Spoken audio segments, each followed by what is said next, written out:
আসসালামু আলাইকুম। আজকে আমাদের একটা ছোট্ট আনন্দের দিন। কারণ হলো আজকে আপনাদের কাছে ছোট্ট একটা ঘটনা শেয়ার করি তাহলেই বুঝতে পারবেন। সেটি হলো আন্টি আপনার নাম?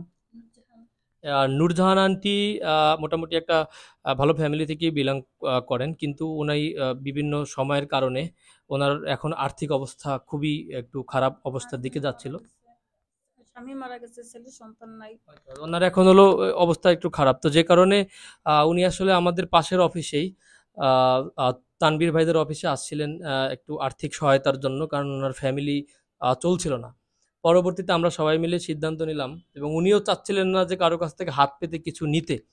তো আমরা পরবর্তীতে সবাই সিদ্ধান্ত নিলাম যে উনার জন্য একটা কাজের ব্যবস্থা করা যায় কিনা। এর পরবর্তীতে আমরা সবাই মিলে সকলের সহযোগিতায় আল্লাহর রহমতে ওনার জন্য আমরা একটা কাজের ব্যবস্থা করতে পারছি। আপনারা দেখতে পাচ্ছেন যে ওনার জন্য চায়ের একটা ব্যবস্থা যে উনি আ বিভিন্ন জায়গায় ঘুরে যাতে চা বিক্রি করতে পারেন এবং ওনার একটা একটা হালাল উপার্জনের যে ব্যবস্থাটা ওইটার জন্য আমরা চেষ্টা করেছি এবং আপনাদেরকে একটা সিক্রেট বলে দেই। আপনারা অনেকেই জানেন আমার একটা রেস্টুরেন্ট ছিল হাটসন ক্যাফে এবং ওইখানে খুব ফেমাস ছিল একটা চা। তো আমাদের ওই চায়ের যে রেসিপি সেম রেসিপিটা আমরা আন্টিকে দিচ্ছি। তো আপনারা যারা হাটসনের চা পছন্দ করতেন তারা এখন থেকে আন্টির কাছেই সেম চাটা পাবেন। এটা একটা কথা। আর দ্বিতীয় কথা হলো গিয়ে আমরা ওনাকে বিজনেসটা শুরু করতে সহায়তা করলাম, কিন্তু এই বিজনেসটা টিকিয়ে রাখতে পুরো ফরিদপুরবাসী আপনাদের সহযোগিতা দরকার। আপনারা আন্টিকে যেখানে দেখবেন আশা করি আপনারা আন্টির কাছ থেকে চা বা কফি বা উনি যা যা আরও বিক্রি করবেন ট্রাই করবেন। ইনশাল্লাহ রাজেন্দ্র কলেজ রেল স্টেশন সহ আশেপাশের জায়গাগুলোতে আন্টিকে পাওয়া যাবে। আন্টি আপনার এ ব্যাপারে কি মতামত? জি, আমি যখন আসছি আমার বাবাদের বলছি আমি একটু সমস্যার ভিতর আছে, আমি যদি একটা কর্ম করে খেতে পারি, কেউ যদি আমার একটু সাহায্য করে, তাহলে দেখা যাচ্ছে কারোর কাছ থেকে এমনি সাহায্য চাওয়ার সাথে একটা কর্ম করে খাইতে পারলে আমার জন্য, আমার ফ্যামিলির জন্য খুব ভালো হয়। কারণ আমার স্বামী নেই, ছেলে নাই, মা আছে, ভাই আছে, একটা মেয়েও, সে খুবই অসহায় বাল বাচ্চা নিয়ে। তখনই আমার বাবারা উদ্যোগ নিচ্ছে, আপনি কি করতে পারলে ভালো হয়, কি করতে পারি আপনার জন্য? তখন আমি বলছি যে আমার তো শখ, যদি আমি একটা চায়ের দোকান টোকান, চা কিছু করতে পারতাম।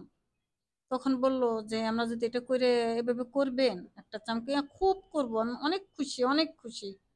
তখন আমার মতামতটা নিয়ে তখন এই যে আমার জন্য আজ আমার একটা কিছু কর্ম করে খাইতে পারি, তার জন্য সে ব্যবস্থা আমার করে দিচ্ছে। এর জন্য আল্লাহর কাছে আমার মানে কি বলবো, আল্লাহর কাছে আমার, এদের কাছে মানে কৃতজ্ঞতার কোনো শেষ মানে নাই। আল্লাহ আল্লাহ আপনারে দিছে আল্লাহ বুঝেন আমার নাই? রহমত, আপনার আবার জন্য খালি সব, আমি সবসময় খালি আল্লাহ বলতাম আপনার ব্যবস্থা করে দিছে। যে আল্লাহ আমার এমন কারো কাছে তুমি নেও আল্লাহ, এমন কারো কাছে নেও আল্লাহ, যাতে তারা যেন আমার একটা কর্ম করে খাওয়ানোর জন্য, দেওয়ার জন্য, যেন আমার একটু সাহায্য করার জন্য আগাই আসে, আমি যেন একটু কর্ম করে খাইতে পারি। তখন আল্লাহ রাব্বুল আলামিন, হয়তো আল্লাহর মন দিয়ে ডাকলে, মনের ভিতরে আল্লাহ সবকিছু জানে, আল্লাহ দেখে। এই জন্যই আল্লাহ আমার এদের কাছে নিয়ে আসছে। আমি জীবনে কখনো এই জায়গা আসিনি, আজ প্রথম আমি আসছি।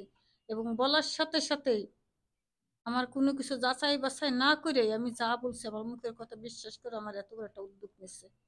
আপনারা সবাই দোয়া করবেন যাতে আমি এটি তো অনেক বড় কিছু হইতে পারি। কর্ম করে খাইতে পারলে আল্লাহ তার ভিতরে বরকত দেয়। অবশ্যই আল্লাহ মন অবশ্যই দেখে, বান্দা তার উপরটা দেখে। আমি মনে থেকে চাইছি দেখে আজ আমি সাহায্য পেয়েছি। আপনারা সবাই আমার জন্য দোয়া করেন, উপর আমার মাথার উপর আল্লাহ। জি।